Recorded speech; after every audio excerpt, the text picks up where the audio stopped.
Student learner YouTube চ্যানেলে তোমাদের সকলকে স্বাগত জানাই। আজ আমাদের আলোচ্য বিষয় তৃতীয় শ্রেণীর সমস্ত বিষয়ের দ্বিতীয় পর্যায়ক্রমিক মূল্যায়নের উত্তরসহ নমুনা প্রশ্নপত্র অর্থাৎ সাজেশন ভিত্তিক প্রমুখ নিয়ে। তোমরা এই ভিডিওটিতে বাংলা, গণিত, আমাদের পরিবেশ ও ইংরেজি সমস্ত বিষয় একত্রে পাচ্ছ। তোমরা ভিডিওটি প্রথম থেকে শেষ অবধি সম্পূর্ণ দেখবে। প্রশ্নপত্রগুলি তোমাদের সেট নাম্বার 2। সরাসরি স্ক্রিনে তোমরা উত্তর সহ নমুনা প্রশ্নপত্রটা দেখতে পাচ্ছ। 1. পূর্ণ বাক্যে উত্তর দাও। 1 × 5 = 5। ক. পর্যটন করেন যিনি তাকে কি বলা হয়? উত্তর: পর্যটন করেন যিনি তাকে বলে পর্যটক। খ. ভ্রমণ শব্দটির অর্থ লেখো। উত্তর: ঘুরে বেড়ানো। গ. উত্তর কলকাতার শ্যামবাজার আগে কি নামে পরিচিত ছিল? উত্তর: চার্লস বাজার। ঘ. একসময়ে গাছেরা কিভাবে চলাফেরা করত? উত্তর: একসময়ে গাছেরা মাটির নিচে তাদের শেকড় বাকড় চালাচালি করে দিব্যি চলাফেরা করে বেড়াত। ইঙ. গাছ বসাবো কবিতার কবির নাম কি? উত্তর: গাছ বসাবো কবিতার কবি হলেন কার্তিক ঘোষ। 2. এলোমেলো বর্ণগুলিকে সাজিয়ে শব্দ তৈরি করো। 1 × 2 = 2। অর্থাৎ এখানে তোমাদেরকে কতগুলো বর্ণ দিয়ে দেওয়া হয়েছে, সেগুলো এলোমেলোভাবে রয়েছে, সেগুলোকে তোমাদেরকে সঠিকভাবে সাজিয়ে অর্থপূর্ণ শব্দ তৈরি করতে হবে। দেখো, প্রথমে রয়েছে ক, রয় দীর্ঘই, প, হস্যু, ক আকার। এই বর্ণগুলিকে যদি আমরা সঠিকভাবে সাজাই তাহলে পাবো উপকারী। খ, লয়াকার, রয়াকার, ফয়েকার, চ। এই বর্ণগুলিকে যদি আমরা সঠিকভাবে সাজাই তাহলে পাবো চলাফেরা। 3. বিপরীতার্থক শব্দ লেখো। 1 × 3 = 3। ক, দূরে। দূরে শব্দটির বিপরীতার্থক শব্দ হচ্ছে কাছে। খ, ছোট। ছোট শব্দটির বিপরীতার্থক শব্দ হচ্ছে বড়। গ, আছে। আছে শব্দটির বিপরীতার্থক শব্দ হচ্ছে নেই। 4. শূন্যস্থান পূরণ করো। 1 × 3 = 3। ক, পরীরা গাছের ডালে থাকে না থাকি? এখানে সঠিক উত্তর হবে থাকে, তাই আমরা শূন্যস্থানে থাকে শব্দটা লিখব। খ, তারা বাড়ি তৈরি করব না করবে? এখানে সঠিক উত্তর হবে করবে, তাই আমরা শূন্যস্থানে করবে শব্দটা লিখব। গ, একসঙ্গে থাকলে শক্তি বাড়ে না বাড়ায়? এখানে সঠিক উত্তর হবে বাড়ে, তাই আমরা শূন্যস্থানে বাড়ে শব্দটি লিখব। 5. বর্ণ বিশ্লেষণ করো। 1 × 2 = 2। ক, আকাশ। আকাশ শব্দটির বর্ণ বিশ্লেষণ করলে পাওয়া যাবে আ যুক্ত কয় হসন্ত যুক্ত আ যুক্ত তালব্য ছয় হসন্ত যুক্ত অ। খ, আনন্দ। আনন্দ শব্দটির বর্ণ বিশ্লেষণ করলে পাওয়া যাবে আ যুক্ত দন্ত নয় হসন্ত যুক্ত অ যুক্ত দন্ত নয় হসন্ত যুক্ত দ যুক্ত অ। 6. বাক্য রচনা করো। 1 × 2 = 2। ক, নৌকা। নৌকা দিয়ে তোমরা বাক্য রচনা লিখবে নদীতে নৌকায় চেপে ঘুরতে গিয়েছিলাম। খ, গল্প। গল্প দিয়ে তোমরা বাক্য রচনা লিখবে ঠাকুমা প্রতিদিন একটা করে আমাদের গল্প শোনায়। 7. শব্দার্থ লেখো। 1 × 3 = 3। ক, ডালপালা। ডালপালা শব্দটির অর্থ হচ্ছে শাখা প্রশাখা। খ, কুজন। কুজন শব্দটির অর্থ হচ্ছে পাখির ডাক। গ, সাথী। সাথী শব্দটির অর্থ হচ্ছে বন্ধু। 1. Read the following passage carefully and answer the question given below. অর্থাৎ এখানে তোমাদেরকে একটা প্যাসেজ দিয়ে দেওয়া হয়েছে, এই প্যাসেজটাকে ভালো করে পড়ে নিতে হবে এবং নিচে যে প্রশ্নগুলো থাকবে সেই প্রশ্নগুলোর উত্তর এই প্যাসেজ থেকে খুঁজে নিয়ে লিখতে হবে। Once upon a time, a peacock lived in a forest beside a lake. He was very proud of his beauty. Every day he used to go to the lake. There he looked at his own reflection in the water. Oh, what beautiful bird am I! My feathers and wings are so beautiful. One day a crane came to live by the lake. The peacock saw the crane. He murmured, "A new visitor is here to stay.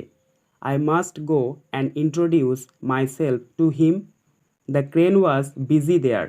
He was catching fish for lunch. তো এটার বঙ্গানুবাদটা দেখে নাও। একসময় হ্রদের পাশের বনে এক ময়ূর বাস করত। সে ছিল তার সৌন্দর্যে খুব গর্বিত। সে প্রতিদিন হ্রদে যেত। সেখানে সে জলে তার নিজের প্রতিবিম্বের দিকে তাকালো। ওহ, কি সুন্দর পাখি আমি! আমার পালক এবং ডানাগুলি খুব সুন্দর। একদিন একটি বক হ্রদের ধারে বসবাস করতে এসেছিল। ময়ূর দেখল বককে। সে বিড়বিড় করে বলল, একজন নতুন দর্শনার্থী এখানে থাকার জন্য এসেছে। আমাকে যেতে হবে এবং তার সাথে নিজেকে পরিচয় করিয়ে দিতে হবে। বক সেখানে ব্যস্ত ছিল, দুপুরে খাবারের জন্য মাছ ধরছিল। A. Put T for true and F for false statements in the given boxes. 1 into 4 equal to 4. অর্থাৎ বাক্যটি সত্য হলে তোমাদেরকে টি লিখতে হবে এবং মিথ্যা হলে এফ লিখতে হবে। দেখো, প্রথমে রয়েছে A, the crane was catching frogs for lunch. এটি হবে মিথ্যা, তাই এখানে আমরা এফ লিখেছি। B, the peacock lived by the side of a lake. এটি হবে সত্য, তাই এখানে আমরা টি লিখেছি। C, the peacock was sorry for his beauty. এটি হবে মিথ্যা, তাই এখানে আমরা এফ লিখেছি। D, the crane came to live by the lake. এটি হবে সত্য, তাই এখানে আমরা টি লিখেছি। B, fill in the blanks with words from the passage 1 into 3 equal to 3। অর্থাৎ শূন্যস্থানগুলি তোমাদেরকে প্যাসেজ দিয়ে শব্দ বের করে পূরণ করতে হবে। দেখো, প্রথমে রয়েছে A, the peacock dash in a forest. এখানে আমরা প্রথম শূন্যস্থানে বসাবো LIVED, lived. B, the crane was dash fish for lunch.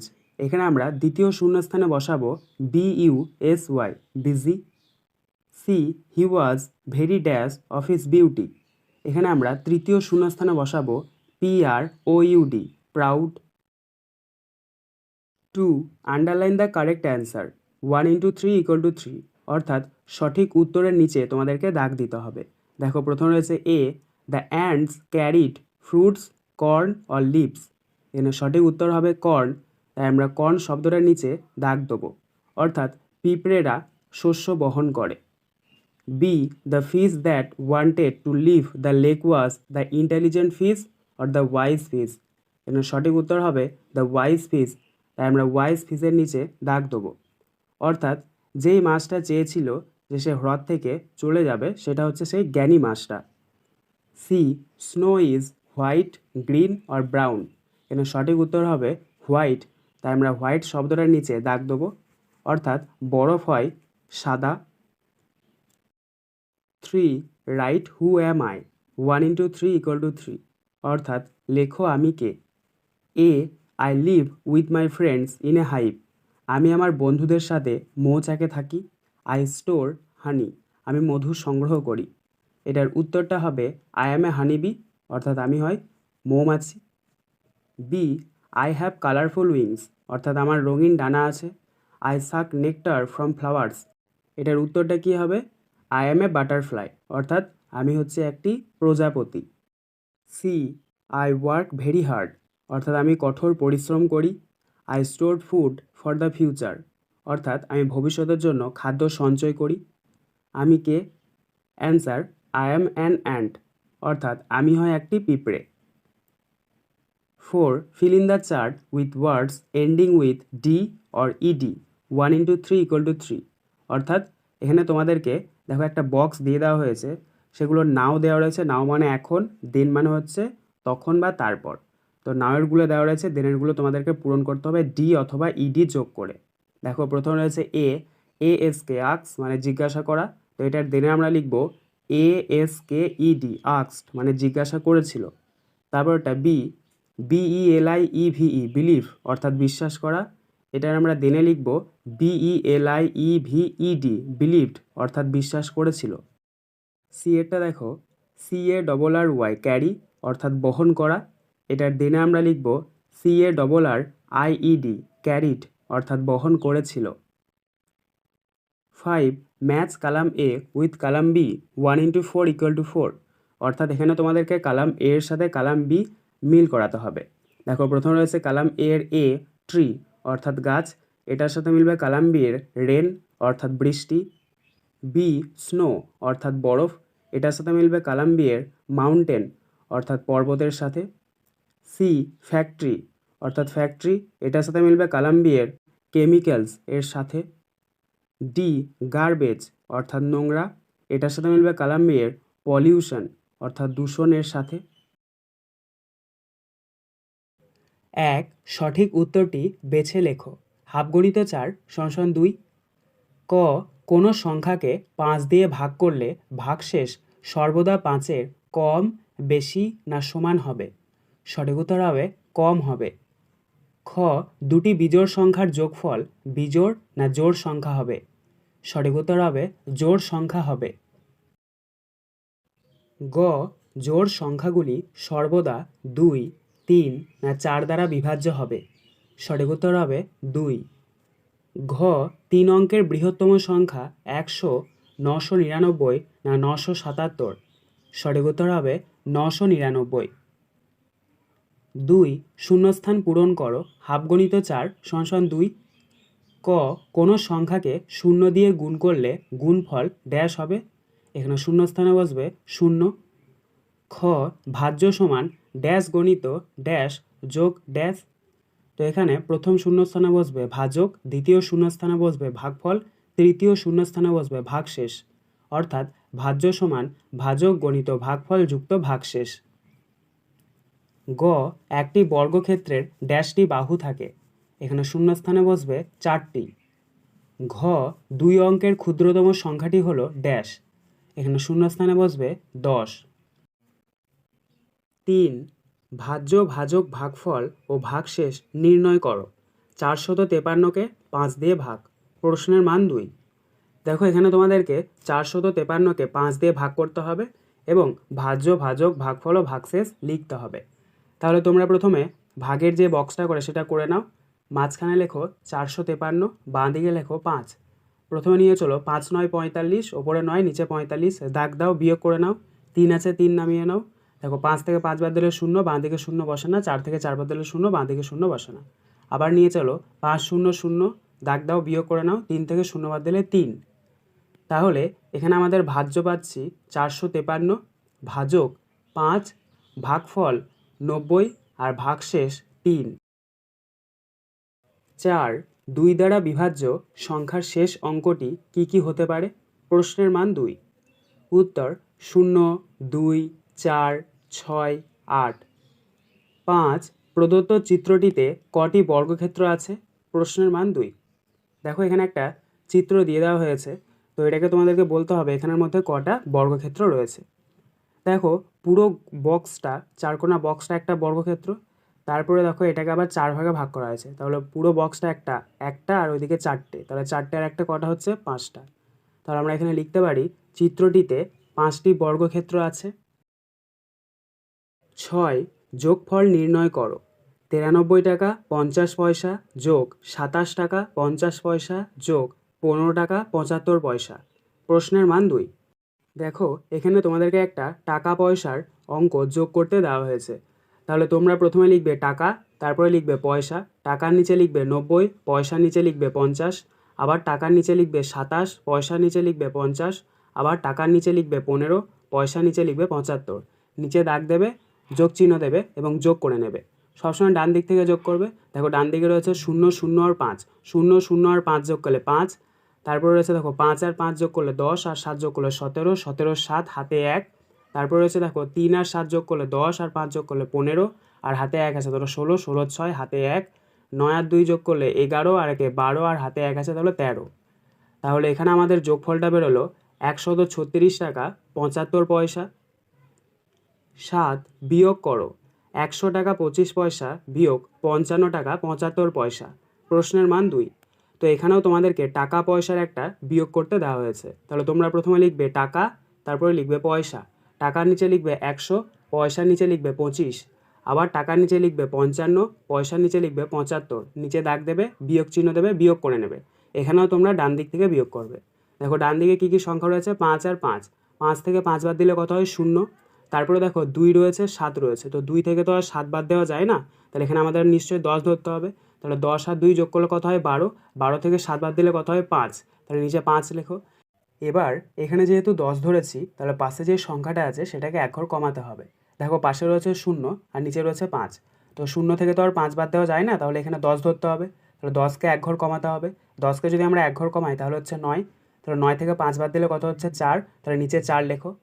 এবার এখানেও যেহেতু 10 ধরেছি, তাহলে পাশে যে সংখ্যাটা আছে সেটাকেও এক ঘর কমাতে হবে। দেখো পাশে এখানেও রয়েছে 0, তাই এখানেও 0 থেকে 5 বাদ দেওয়া যাবে না, এখানেও আমাদেরকে 10 ধরতে হবে। 10কে এক ঘর কমিয়ে দিতে হবে। দেখো 10কে যদি আমরা এক ঘর কমিয়ে দিই তাহলে হচ্ছে 9, তো 9 থেকে 5 বাদ দিলে কত হচ্ছে 4, নিচে 4 লেখো। এবার এখানেও যেহেতু 10 ধরেছি, তাহলে পাশে যে সংখ্যাটা আছে সেটাকে এক ঘর কমাতে হবে। দেখো পাশে রয়েছে 1, তাহলে 1কে যদি আমরা এক ঘর কমিয়ে দিই তাহলে 0 পড়ে থাকছে। তাহলে এখানে আমাদের বিয়োগফলটা বেরোলো 44 টাকা 50 পয়সা। 8, নিচের সমস্যাগুলি সমাধান করো। 2 × 3 = 6। ক, তোমার কাছে 135টি ফুল আছে। ফুলগুলি দিয়ে তুমি 5টি মালা গাঁথলে। প্রতি মালায় কটি করে ফুল আছে? উত্তর, দেখো এখানে তোমাদেরকে 135-এর সাথে 5 ভাগ করতে হবে। তাহলে তোমরা প্রথমে ভাগের যে বক্সটা করে সেটা করে নাও। মাঝখানে লেখো 135, বাঁ দিকে লেখো 5। প্রথমে নিয়ে চলো 5 2 10, নিচে দাগ দাও। এবার বিয়োগ করে নাও। 5 আছে 5 লেখো। 3 থেকে 0 বাদ দিলে কত হচ্ছে 3, আর 1 থেকে 1 বাদ দিলে হচ্ছে 0, বাঁ দিকে 0 বসে না। তাহলে এখন আমরা পাচ্ছি 3 10 5 35। এবার 5 কততে 35, 5 7 35, তাহলে নিয়ে চলো 5 7 35, 35-এর নিচে 35 লেখো, গুণ চিহ্ন দিয়ে দাও। তাহলে দেখো আমাদের ভাগটা মিলে গেল। অতএব দিয়ে আমরা উত্তরটা লিখব, প্রতি মালায় 27টি করে ফুল আছে। খ, রোহিত তাদের পুকুর থেকে 6টি মাছ ধরেছে। প্রতিটি মাছের দাম 150 টাকা হলে 6টি মাছের দাম কত?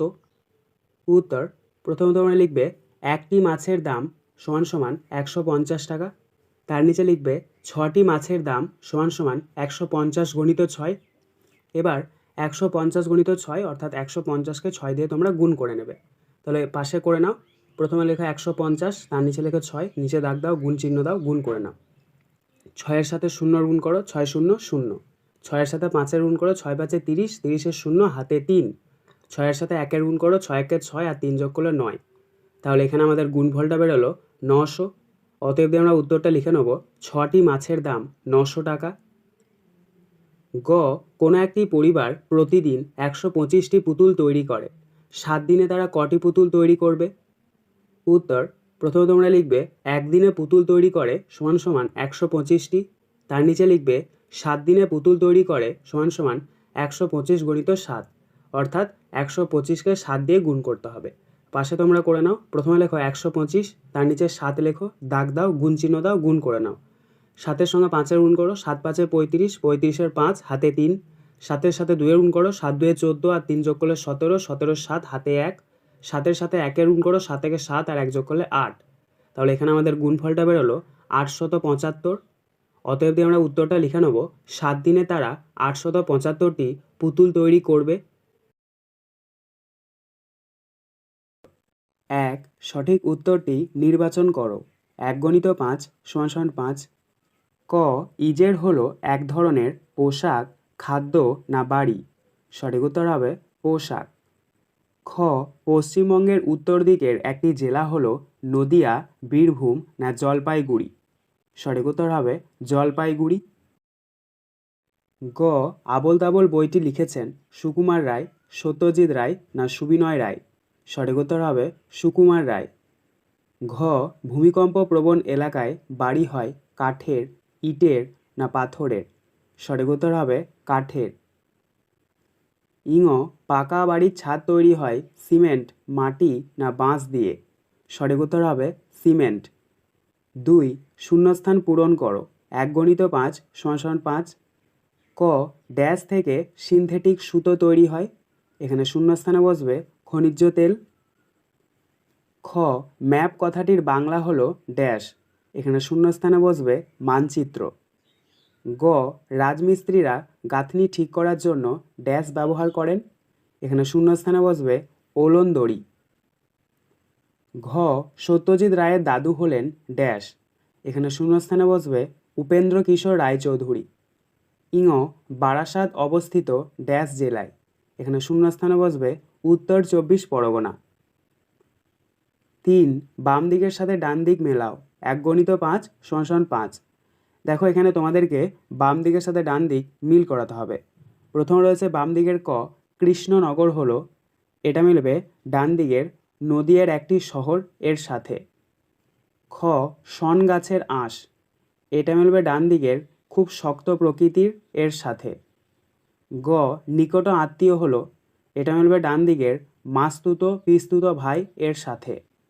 ঘ গরমকালে জল ঠান্ডা রাখে, এটা মিলবে ডান দিকের মাটির কলসি এর সাথে। ইঙ যিনি চিঠি পাঠান, এটা মিলবে ডান দিকের তার ঠিকানা থাকে বাম পাশে এর সাথে। 4 নিচের প্রশ্নগুলির উত্তর দাও। 1 × 5 = 5। ক ডাকঘরকে ইংরেজিতে কি বলা হয়? উত্তর পোস্ট অফিস। খ পাখিরা কিভাবে শীত থেকে নিজেদের রক্ষা করে? উত্তর পাখিরা পালক ফুলিয়ে পালকের মধ্যে ঠোঁট গুজে রেখে শীত থেকে নিজেদের রক্ষা করে।